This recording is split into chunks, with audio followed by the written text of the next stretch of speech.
Hey Strangelings, welcome to Getting Strange with Stephanie Strange. And if you're watching us on the video or through the video, you can see that we are in a very unique place, and I'm actually very excited to be here and also very excited to be talking to Eric. He is the owner of the Mystic Museum.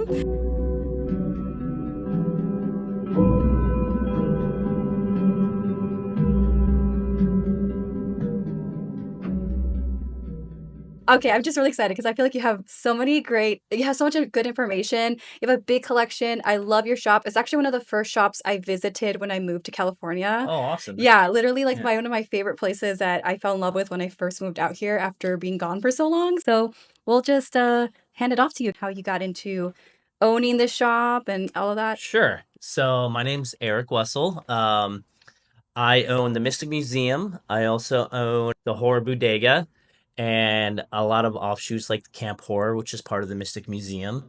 And basically, I'll tell you kind of like a story of how I started the shop to begin with. So I was working as a chef for many years and struggling like anyone else in California for sure. And I was also starting to do my own crafts. And so I would do tabling events and things like that. And then I got depressed one day because I didn't really sell a lot of stuff. Mm. I made like cool lamps and stuff like that. And Oh, cool. so then I decided when I was living in North Hollywood that I was going to go on a long thinking walk. Think to myself, a little therapeutic walk. Yeah. And so I walked from North Hollywood all the way down Magnolia through Burbank. And then on the way, I flipped around one side, went to the other side. I saw this little tiny house that looks like a house, but it was a storefront that was on Magnolia and it said for rent.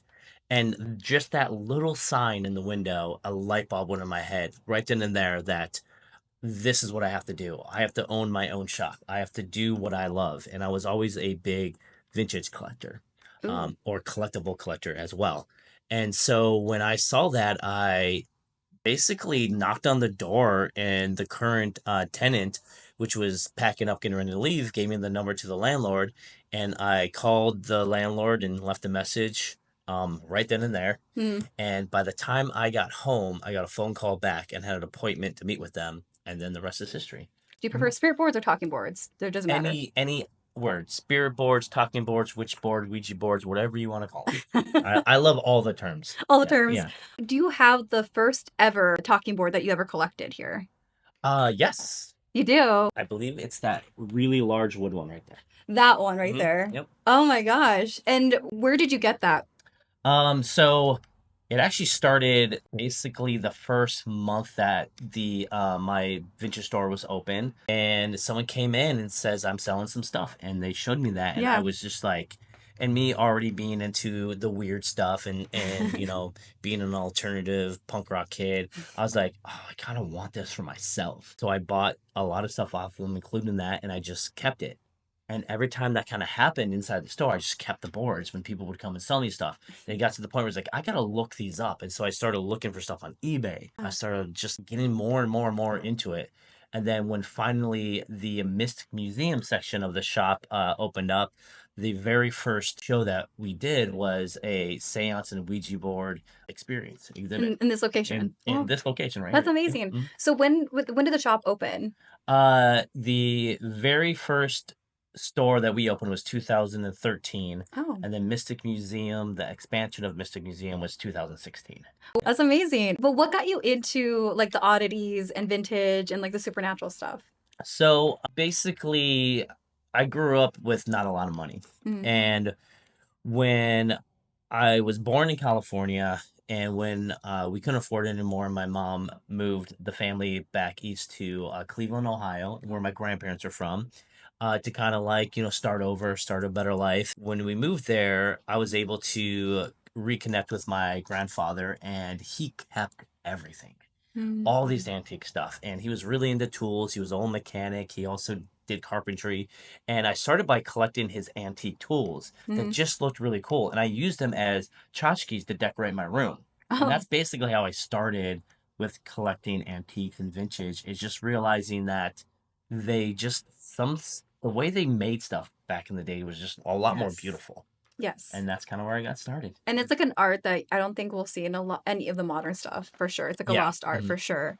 I know that one of the things that really caught my attention when I first ever visited this place, and one of the reasons why I love this place, is that it is such a fun setup. You walk in, you have all the vintage stuff, you have a museum, and then you have this room, and then you Yes. have another portion, or is it that's all the spots I've hit right now? It's this Vintage? this room we're in now, Oh, the which is the horror stuff. seance parlor. There's the oddity store, the regular retail store, the camp horror retail store, the museum itself, the interactive horror experience, Hmm. and then you circle back around and you end in this room. Yeah. And so when people walk into the shop, are they going to have access to the collection, or are they going to walk through and then go through the museum and then into here? So the seance parlor is an addition to the horror experience. Mm. So if you buy tickets for the current exhibit, which is Horror High Reunion, this is going to be the end result of that experience where you get to spend some extra time into a whole different room experiencing this. And this will be permanent. We're going to keep this up as long Oh, as we can. well, that's Yeah. exciting. So That it'll be part of the next exhibit and the next exhibit, and we'll probably do some rearranging in order to kind of like fit the theme of what the exhibit is and pull out the boards that kind of more represent what the current theme is. Yeah. Okay, no, I love that because it does feel like one of the things I wrote down in my questions is that it definitely feels like there is a narrative when you walk into here, which is Mhm. another reason why I love the shop because Mhm. it's like you have the horror aesthetic for all the horror Yes. fans and if they want to buy that, but then you have the people that really love the paranormal, supernatural element. And I did notice that right away, even walking into this main room here by the registers. Yeah. And I think I told you about the how like I sensed stuff Yes. here.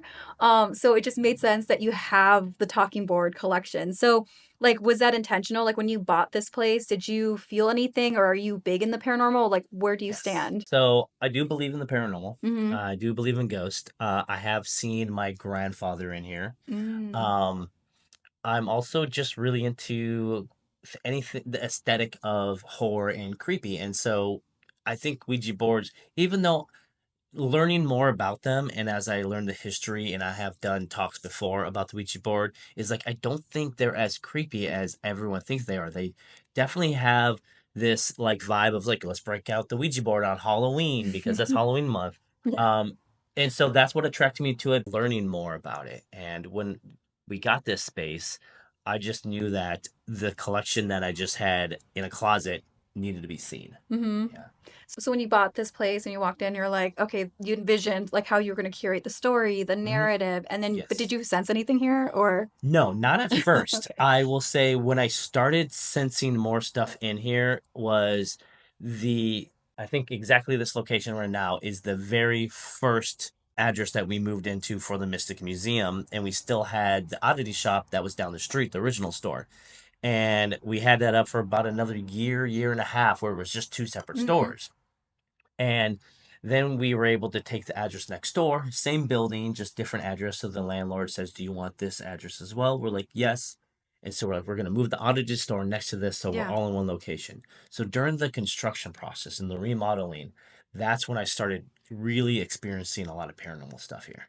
Do you think it was from like energy that was already residing here or stuff that you owned? Both. Oh. Energy just connected to me Mhm. or other people here. So like for instance, my seeing my grandfather was more like connected to me, Mhm. and I think he knew he could speak to me in this space because I do look at the Seance Parlor and the Mystic Museum as a safe space for entities and ghosts who want to communicate with somebody, and instead of me lighting sage or Palo Santo was like, get out of here, ghost. We're like, no, you're welcome here, Yeah. and as long as you're you know, a good spirit and you're not going to cause any harm to anybody, um we want you to be able to be here to communicate with the people you want to communicate, whether you want to communicate through us or whether you want us to host events here to communicate with people, or whether you just want to have a safe space to chill until you figure out what your next step is. So I didn't know you at the time when I walked into here. I didn't know Hmm. who the owners were. I just like was passing by, and when I walked in here, I'm like, this is so neat. And also it's in Burbank. We'll talk a little bit about Yeah, Burbank, yeah, but for me, I did sense something when I walked in here. I was like, okay, I feel like a man.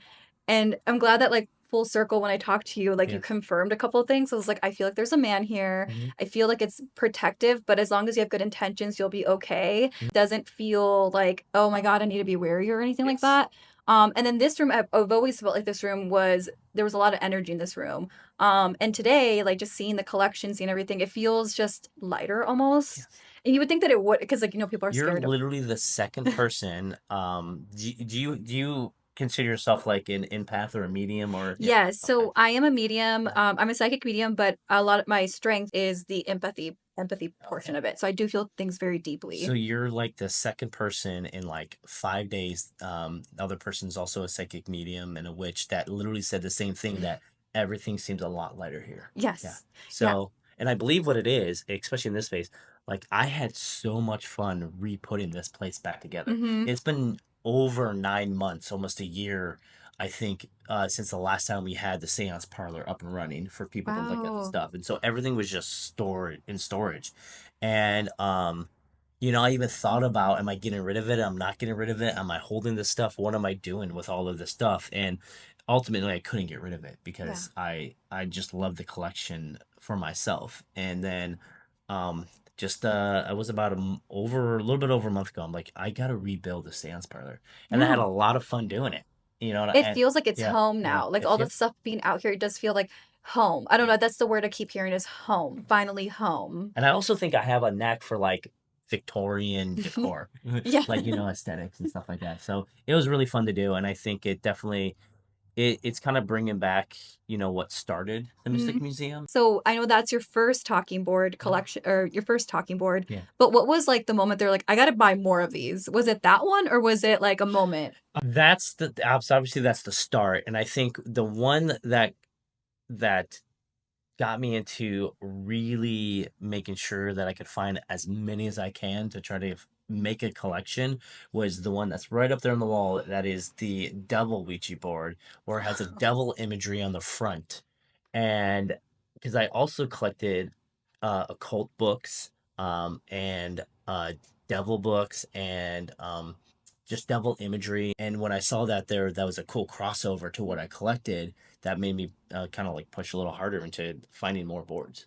Yeah. That's cool. And like obviously people watching or listening, he says devil, but it's not scary. Like I don't want you to think Yeah. it's scary. It's very like Whimsical. cartoony. Yeah. Yeah, it's like the very old vintage, like Yeah. Halloween. Like I would say it's like the It's Halloween. like even little grandma ceramic devils, like the little ceramic things your grandma would collect, but they're like Yes. the little devil images, and they're babies too. Yeah. It's basically like a baby dressed in a onesie that's a devil costume. Yes. And then like it's also old like spices with the devil on it, old bumblebee tuna with the little devil on it. It's a Halloween devil stuff. And then I did run across some old occult books that are about the history of the devil, which is cool. And so I started collecting those as well. And for the most part, a lot of the books do is it's basically just about the history of its impact in culture Hmm. and not really the reality of it being a real, Yeah, entity. yeah. So like again, you guys are gonna have to come Yeah. and check it out because like this watching it doesn't give it justice. Like there's literally these little like fun little things like Easter eggs out Yes. Easter eggs. throughout this room. So speaking of just like the collection and everything like that, and I know we're here in Burbank. If you're in Burbank, I know people know it for like the studios, like the cinema and all this stuff. But I feel like Burbank is just has a lot of history in itself, and it's so cool that you happen to have like one of the largest collections. Yes, Or I would say we have one of the largest Ouija collections in the country. Not the largest. There's going to be some. There's always going to be someone better than you. You got to keep that in mind. But probably we were one of the first stores to ever put it on display. Mhm. Outside of a private like collection at a house. So kind of gives me a little bit of pride. Yeah, Basically breaking that stigma of Ouija boards being evil. And that's hmm, one of the reasons I want to have it on display too. yeah, like the educational aspect Yeah. because I think that like so I lived in Colorado and I've never definitely in Colorado never heard of a talking board museum. Now I know that Helen Northsworthy is buried there. Do you know about her history? No, I don't. So Yeah. she was the sister. I think either the sister-in-law or the sister of, oh gosh, I forgot his name. But basically, he was the one that gets the credit for patenting the Ouija board. Mhm. But Helen, she Yes. was the one that knew how to wield it. So she was the one that proved that it worked the way it's supposed to work. Okay. Yes. And so her burial site is in Colorado. Okay, so let's fact check a couple of things. So Helen Northworthy was a sister-in-law to Elijah Bond, who is a key figure in helping patent the Ouija board. So, one of the things about patenting this item is that you have to prove that it works, right? And in the way that they're explaining that it works. So, Helen was very intuitive, very gifted, and so she went to the patent office, and apparently, legend has it that she was able to spell out the name, or the Ouija board was able to spell out the name of the officer that worked in the patent office, which freaked him out and gave the approval to patenting the Ouija board. So that's like the story. And so it's interesting because even though it's there, I never saw anything like this. So now here we are in California, in Los Angeles County. It's like one of the many reasons to come out here is because not only do you have the collection, but there's so much history here, and you happen to be in Burbank. So there's a lot of things to A do lot of here. haunted spots in Burbank. Yes. Yeah. So more reason to come out Yeah. here. How many items do you own, like talking boards? Talking boards. I don't know it's exactly the board, but I think when I counted the anything spirit board, witch board, Ouija board related, because they're not all called Ouija boards. That is a brand. Mhm. I think it was over 250 items, but Wow. that's not including just the boards. That's like the advertisements. That's Mhm. the sheet music. That's the Life magazine from the 1800s cover. Everything. I think I even have a Ouija board Valentine's Day thing somewhere over here. Yeah, and so that's just the Ouija board related stuff. Around 250-ish, give or take a little bit. But then you got the cult book collection. You got the devil collection. We have some voodoo stuff. We have some magic stuff. The games too. Yeah, the games. table that I Yeah. love that voodoo table. Oh yeah, the voodoo table, which I count as a Ouija board because it's technically the same. You use it the same way. I like the furniture itself. Mhm. We have a tarot card collection. We have teacups, fortune telling cups, a bunch of different things. There's so Mhm. much to look at. 'Cause I've been to another place that is also a collection, but what I love about this location is that, like you just said, you have a lot of different variety, things that are adjacent to the Yeah. talking boards. This really is it feels like very open space, and I can see everything very clearly, and it goes really well with what you already had. So, and that's what I love about this, how you've done it. You've done such a great job. I can't say that enough. We even have like coin operated fortune telling machines, which is cool, which is I consider as part of the collection, but also you could use. And then what else is another like there's just so much weird everything that's just like oh yeah, the spirit photography. Oh, that's right. Yeah. Yes, that I love Yeah. that little fireplace Yeah. area with like the photography and everything. Mhm. So it's really is there's just so many things. I would spend probably like at least an hour just like taking my time looking at everything. I'm not even joking. I feel like even though I've been here already for an hour, I'm like, Yeah. I don't think I've soaked in almost everything. Like I Yeah. keep looking around It's like hard to put everything on display, so I don't have everything on yeah. display either, but it's very hard. So that's what I like when every time I do a new exhibit, I'm just gonna switch out some of the boards and stuff like that so you can't see. Yeah. Has anyone here ever had like, paranormal Mhm. experiences here Yeah, I've or had a few. A lot of employees have had a few customers for sure. Like yeah. as you know, the first time you Me. came in. Me. We've had investigations here before, and we've also had um, mediums doing seances, and we also had mediums just doing like reads.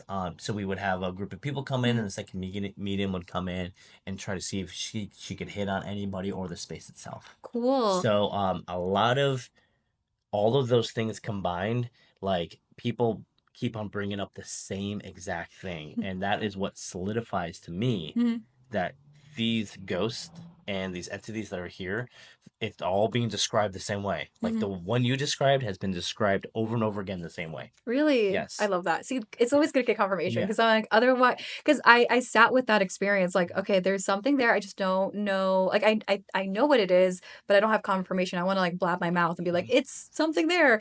Until I I've met you. never ever heard anyone say that there's anything demonic or evil here too, which is Hmm. good. Yeah, I was trying to get to that. Yeah, or maybe someone just felt uncomfortable because I think there's people who don't know how to hone the fact that they might be intuitive, Mhm. uh, and they're scared of that, so they take their feeling of something paranormal happening as a negative thing because they're always taught that you're not supposed to do that Mhm. or any kind of entity might be evil, and they haven't really just come to terms, and so they will probably say, "Oh, I'm feeling something.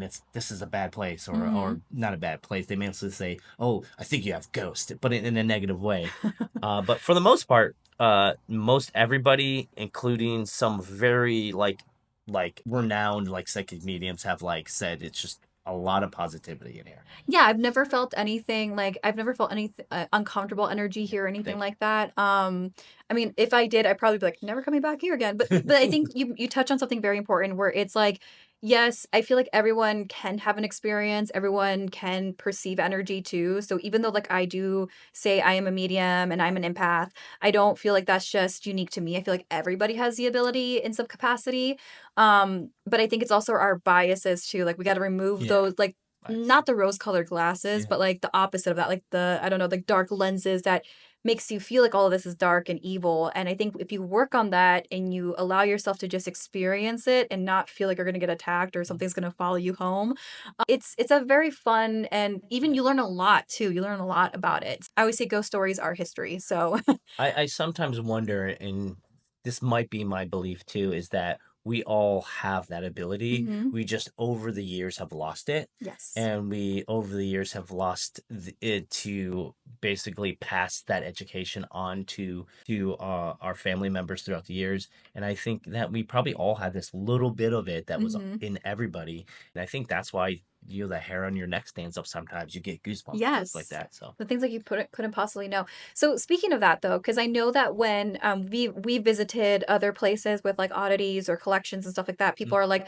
we just want to donate this thing because it's so evil. Have you received anything in your collection that someone's like, it's evil, we don't want it? Like, I have had a lot of that happen. oh really? And there's sometimes I just turn it away and go, well, if you think it is, why do you want to give it to me? You know what I mean? It's just like, are you trying to curse me? Like subconsciously curse me? Yeah. Or but I know they're not. What they're doing is like, you deal with this. Do you want it?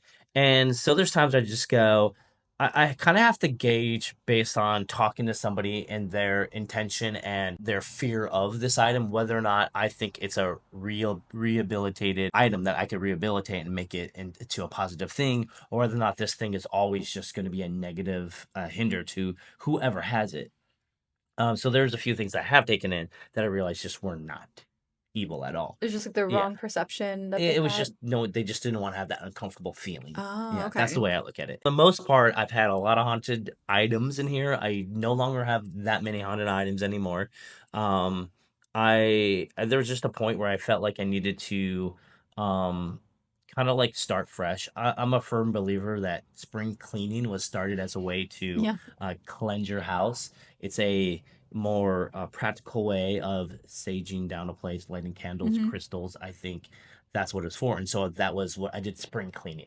Oh, And okay. I kept what who is that person that goes, does this feel joy? Does Oh, this give you joy? Marie Yeah. Kondo. I think. That's what I did. And then it's like, if it didn't really bring me joy, I said, okay, I think it's worth doing some spring cleaning and make the air a little lighter. Yes, And I and think it it's does done. feel lighter in Thank here. you. Also, it's been raining, so here's a little fun tip for anybody. Nice. Rain water is a really good manifestation and like bringing in abundance and wealth. So we're in rain Oh, season, so collect that, spray it on your floors, mop it, sweep, and yeah.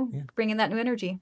We blow cinnamon over our doors. So. Okay, Yeah, that's a yeah, good one too. yeah. Yeah. So speaking of just like your collection Mhm. and like paranormal things, so you touch a little bit on misconceptions Mhm. on just like items and divination tools. What are things that you want people to know about when they come visit your collection? Ouija boards are not evil.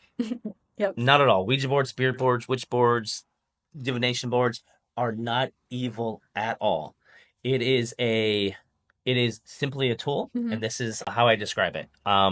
So let's say you have a chef's knife, a knife for cooking. Yes. You could either use that knife to create a culinary masterpiece and feed your family and Hmm. feed other people and have people enjoy it, or you could use that knife to stab somebody. It's not the knife that's evil, it's the person that's holding it. It's your intention with that object. Yes. And so that is my theory with the board. It is simply just a tool for you to use. And if you are a little more intuitive than somebody else, you might reach a little more conclusion than somebody else. And that's it. They're not evil. And I also do not believe you should throw your Ouija boards away. I don't believe you should burn them. I believe it is like a tool. It's also a key. It's also like the key to open a door or a portal. So you can use it to do that if you want to, or if that's your purpose. Mhm. It's a cool tool for communication. But let's say you're using that to open a portal or open communication. you want to make sure you still have the key to lock the door behind you. You don't want to throw the key away Mhm. because then your door will be unlocked forever. Yeah, I You love just that. threw away the key. So, one of the things I do, even though these are flat right now, and this is purely to film, is I do keep them upright too, and on easels. And that's just so I don't have everyone walking in here trying to play with them, Oh, and I fair. don't have any of the planchets here either. Oh, yeah, they're all They're right all in there. a separate case, and so because you don't, because like it is the board itself, awesome. What you want to do with it, I say you make it positive, and then you'll have a positive experience. Yeah, no, I feel like when I have one like that, I see the one that you have Yes. up there and I'm like, I had that one. We were talking about that Yeah. earlier. But yeah, no, I think they're very beautiful. Like Mhm. I just actually being here has made me realize like, wow, there's so many fun designs. Yeah. Like I know I have a few already that I own, but I haven't been able to own a lot of them just because like my upbringing and like I already told you about my mom and Yeah. like like she walks into my office and Yeah. she's like I've heard her on the phone and she's like, I feel like there's something. I'm like, there's nothing in my room, mom. Yeah, it's You're funny. fine. You're fine. Once you start looking at all the different boards, you kind of see like you'll start learning a little more of the history of Mhm. not only the way that people believe in superstitions and believes in the paranormal.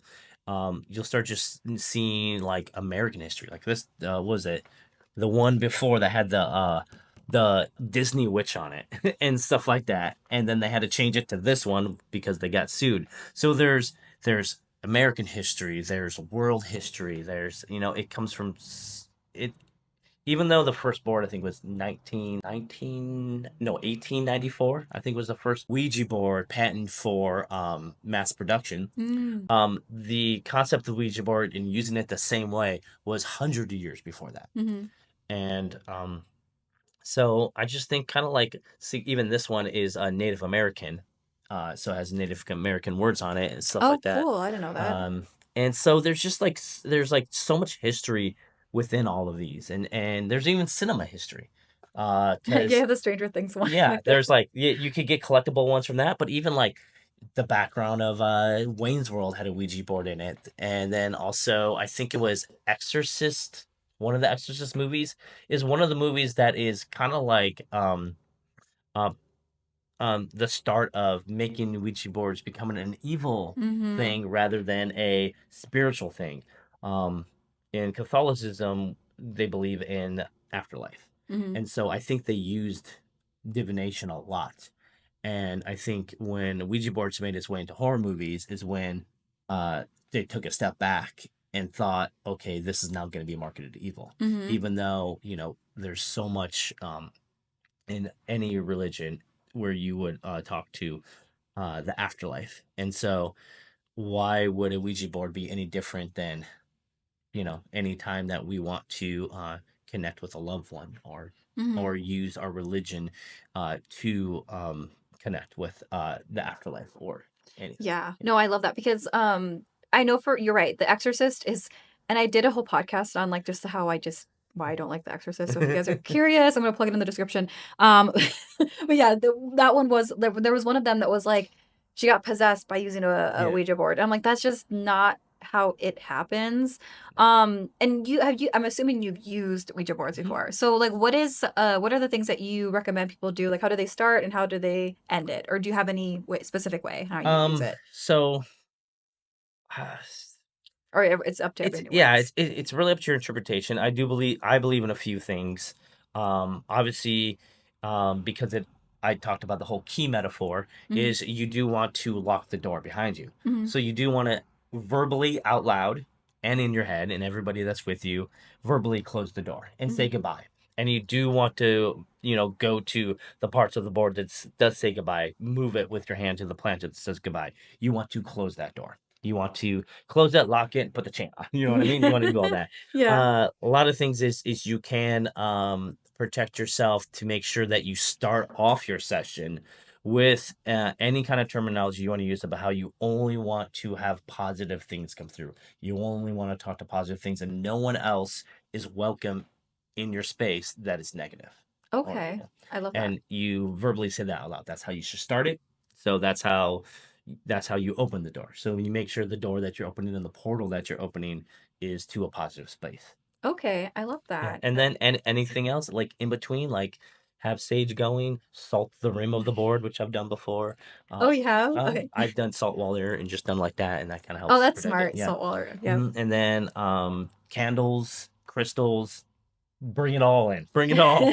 Bring it all. Do everything because if you want to surround yourself by other uh things that are positive, like crystals and sage and palo santo and rosemary and all of that stuff, and candles, while you're doing it, that's awesome. That's more protection. Yeah, Yeah. no, I love that. Thank you for Yeah. recommending that.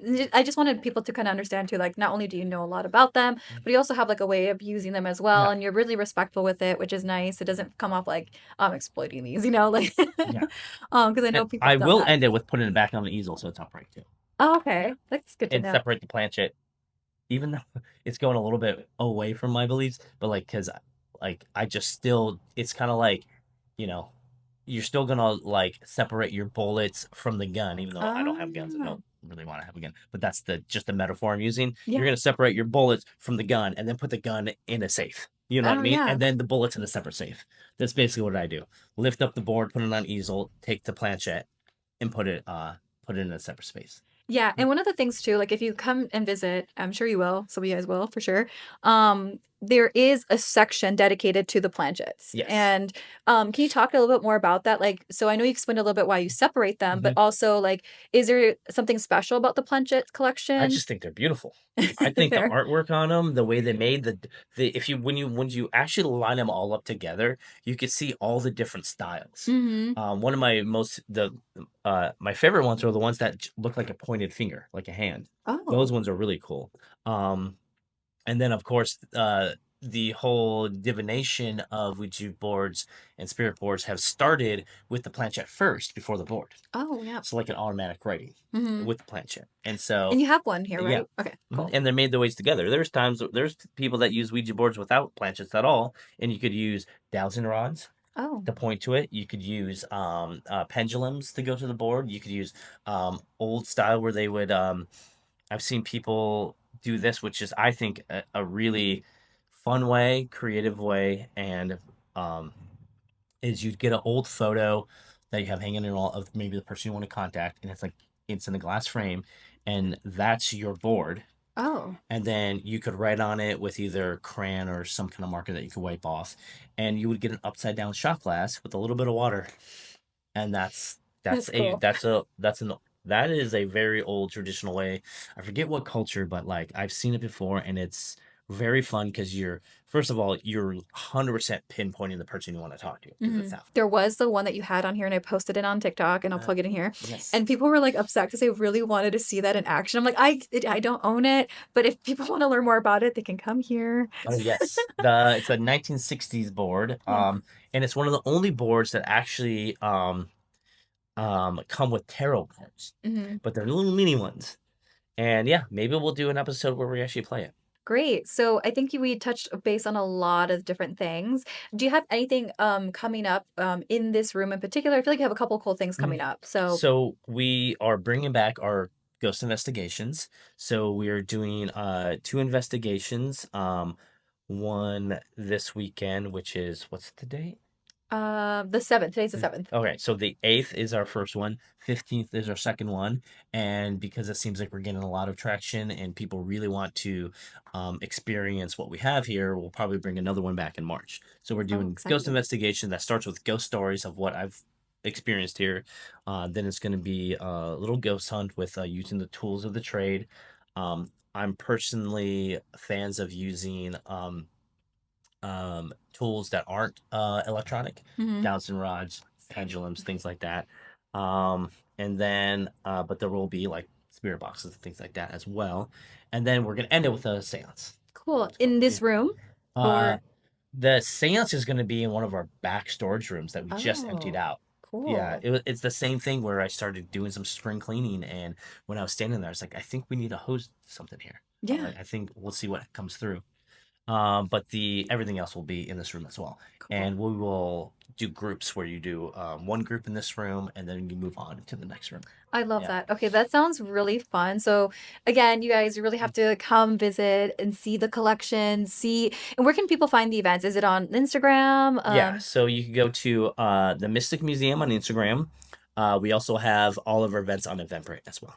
Oh, cool. Okay, I'll have to hit a follow on the Eventbrite. Okay, appreciate it. Cool. Well, thank you so much for having me. Thank you so much for explaining your collection. Is there Thank anything you. else you want to share before we wrap up? Or I feel like you hit a lot of things, Yeah, we but did talk a lot of things. First of all, thank you. I appreciate you coming here and enjoying the collection and talking about it. And I just really hope that everyone else could come and thoroughly enjoy like a part of the museum, which I consider to be like a museum. Like the Mhm. stuff that you see is going to be old, it's going to be antique, it's going to Yeah. be vintage, and it's going to be collectible.